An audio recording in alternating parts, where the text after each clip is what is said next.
മക്കളെ, അപ്പോൾ എക്സാമിന് ചോദിക്കാൻ പോകുന്ന വളരെ ഇമ്പോർട്ടന്റ് ആയിട്ടുള്ള കുറച്ച് ക്വസ്റ്റ്യൻസ് ആണ് മിസ് ഇവിടെ ഡിസ്കസ് ചെയ്യാനായിട്ട് പോകുന്നത്.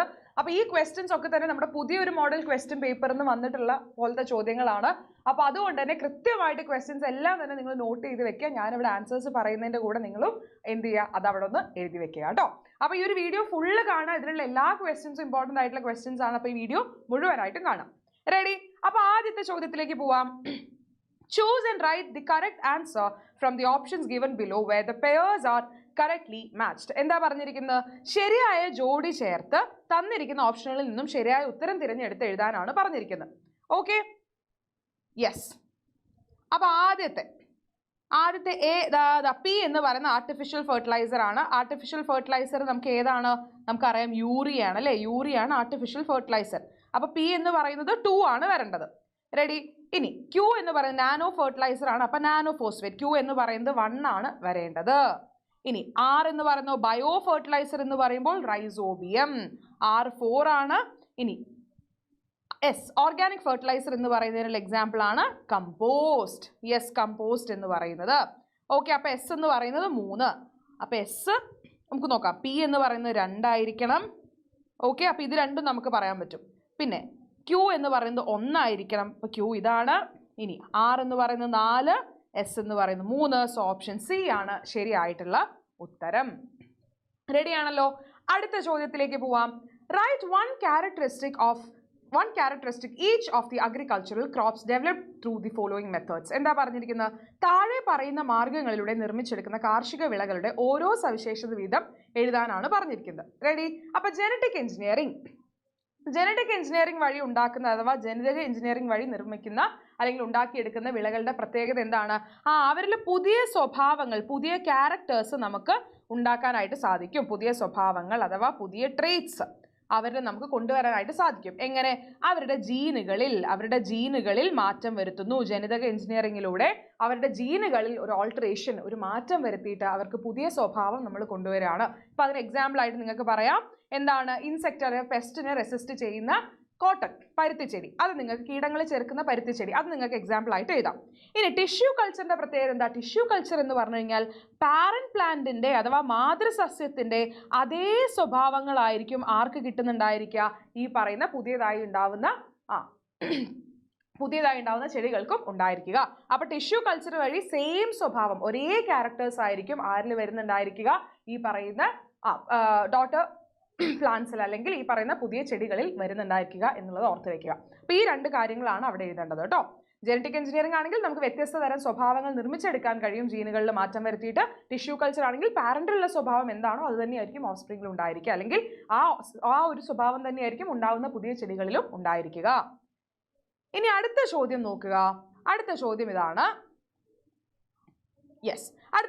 Analyse the indicators and answer the question. എന്താ പറഞ്ഞിരിക്കുന്നത്? സൂചകങ്ങൾ വിശകലനം ചെയ്ത് ചോദ്യങ്ങൾക്ക് ഉത്തരം എഴുതാനാണ് പറഞ്ഞിരിക്കുന്നത്. എന്തൊക്കെയാണ് നമ്മുടെ ഇൻഡിക്കേറ്റേഴ്സ്?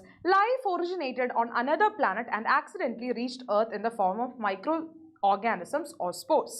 എന്താ പറയുന്നത്? ജീവൻ മറ്റേതോ ഗ്രഹത്തിൽ ഉത്ഭവിച്ച് സൂക്ഷ്മജീവികളായോ അല്ലെങ്കിൽ രേണുക്കളായോ ആകസ്മികമായി ഭൂമിയിൽ എത്തിച്ചേർന്നു. ഇനി രണ്ടാമത്തെ, the accidental combination of chemicals in the ocean led to the origin of life. സമുദ്രത്തിലെ രാസവസ്തുക്കളുടെ ആകസ്മികമായ കൂടിച്ചേരൽ ജീവന്റെ ആവിർഭാവത്തിലേക്ക് നയിച്ചു എന്നാണ് പറയുന്നത്. അപ്പോൾ ഭൂമിയിൽ ജീവന്റെ ആവിർഭാവവുമായി ബന്ധപ്പെട്ട് PQ എന്നീ സിദ്ധാന്തങ്ങൾ തിരിച്ചറിയാനാണ് നമ്മളോട് പറഞ്ഞിരിക്കുന്നത്. അതായത് ഐഡന്റിഫൈ ചെയ്യുക, P ഏതാണ്, അതേപോലെ തന്നെ Q ഏതാണ്. P എന്ന് പറയുന്നത് ഏത് തിയറിയാണ് പറയുന്നത്? വേറെ ഏതോ സ്ഥലത്ത് ജനിച്ച് ഈ പറയുന്ന ചെറിയ ചെറിയ സ്പോർട്സ് രേണുക്കളായിട്ടൊക്കെ എന്ത് ചെയ്യുന്നു? മൈക്രോ ഓർഗാനിസംസ് ആയിട്ടോ രേണുക്കളായിട്ടോ ഭൂമിയിൽ എത്തിച്ചേർന്നു എന്ന് പറയുമ്പോൾ അത് ഏത് സിദ്ധാന്തമാണ്? അത് പാൻസ്പെർമിയ സിദ്ധാന്തം അഥവാ പാൻസ്പെർമിയ തിയറിയാണ്. പാൻസ്പെർമിയ. ഓക്കെ. ഇനി the accidental combination of chemicals in the ocean led to the origin of life. എന്താണ്? സമുദ്രത്തിലുള്ള രാസവസ്തുക്കളുടെ കോമ്പിനേഷൻ ആണെന്ന് പറയുമ്പോൾ തന്നെ ഓർക്കുക, എന്താണ്?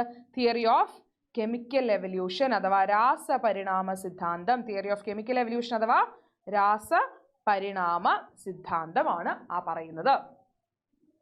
അടുത്ത ചോദ്യത്തിലേക്ക് പോവാം. Eukaryotic cells gain the ability to produce energy after engulfing bacteria. Do you agree with this statement? Why? Eukaryotic കോശങ്ങൾക്ക് ഊർജ്ജോൽപാദന ശേഷി ലഭിച്ചത് അവ ബാക്ടീരിയകളെ വിഴുങ്ങിയതിന് ശേഷമാണ്. ഈ പ്രസ്താവനയോട് നിങ്ങൾ യോജിക്കുന്നുണ്ടോ? എന്തുകൊണ്ട് എന്നാണ് ചോദിക്കുന്നത്. അപ്പോൾ ഉറപ്പായിട്ടും എന്താണ് നമ്മൾ ഇതിനോട് യോജിക്കുന്നത്? കാരണം എന്താ? യൂക്കാരിയോട്ടിക് സെല്ലിലേക്ക് ഒരു എയ്റോബിക് ബാക്ടീരിയം അല്ലെ, ചെറിയ ചെറിയ എയ്റോബിക് ആയിട്ടുള്ള ബാക്ടീരിയത്തിനെ എന്ത് ചെയ്യുന്നു? വിഴുങ്ങി. യൂക്കാരിയോട്ടിക് ആയിട്ടുള്ള സെല്ല് ഒരു എയ്റോബിക് ബാക്ടീരിയത്തിനെ വിഴുങ്ങി. അപ്പൊ സാധാരണഗതിയിൽ ഈ വിഴുങ്ങിയ എയ്റോബിക് ബാക്ടീരിയത്തിന് എന്ത് ചെയ്യണം? സെല്ല് ദഹിപ്പിക്കണം അല്ലെങ്കിൽ ഡൈജസ്റ്റ് ചെയ്യണം. പക്ഷെ പകരം എന്ത് ചെയ്തു? സെൽ അതിനെ ഡൈജസ്റ്റ് ചെയ്തില്ല, അതിനെ ദഹിപ്പിച്ചില്ല. പകരം എന്ത് ചെയ്തു? അതിനവിടെ വേണ്ട ഒരു ഷെൽട്ടർ കൊടുത്തു, അതിന് വേണ്ട ഒരു പ്രൊട്ടക്ഷൻ കൊടുത്തു. ആ ഒരു ബാക്ടീരിയൽ സെൽ എന്ത് ചെയ്തു? ഇതിന് വേണ്ട എനർജിയും ഉണ്ടാക്കി കൊടുത്തു. ഓക്കെ, അതിന് വേണ്ട എനർജി ഉൽപ്പാദിപ്പിക്കാൻ വേണ്ടിയിട്ടുള്ള കാര്യം ആര് ചെയ്തോളാം? ആ സെല്ല് ചെയ്തോളാം എന്ന് പറഞ്ഞു. യൂക്കാരിയോട്ടിക് സെൽ അതിന് സംരക്ഷണം, പ്രൊട്ടക്ഷനും കൊടുത്തു. റെഡി ആണല്ലോ? ഓക്കെ, അപ്പൊ അങ്ങനെയാണ് എന്ത് ഈ പറയുന്ന യൂക്കാരിയോട്ടിക് സെല്ലുകൾക്ക് എനർജി പ്രൊഡ്യൂസ് ചെയ്യാനുള്ള കഴിവുണ്ടായതെന്നാണ് പറയുന്നത്. റെഡി? അപ്പൊ ഇത്രയേ ഉള്ളൂ.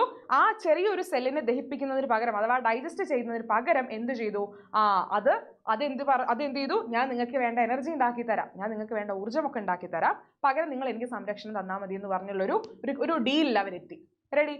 അപ്പൊ എന്റെ ചോദ്യം ഇതാണ് മക്കളെ, അങ്ങനെയാണെങ്കിൽ അങ്ങനെ ഉണ്ടായിയെടുത്ത ആ ഒരു ബാക്ടീരിയം എന്ന് പറയുന്നത് എന്തായി മാറി?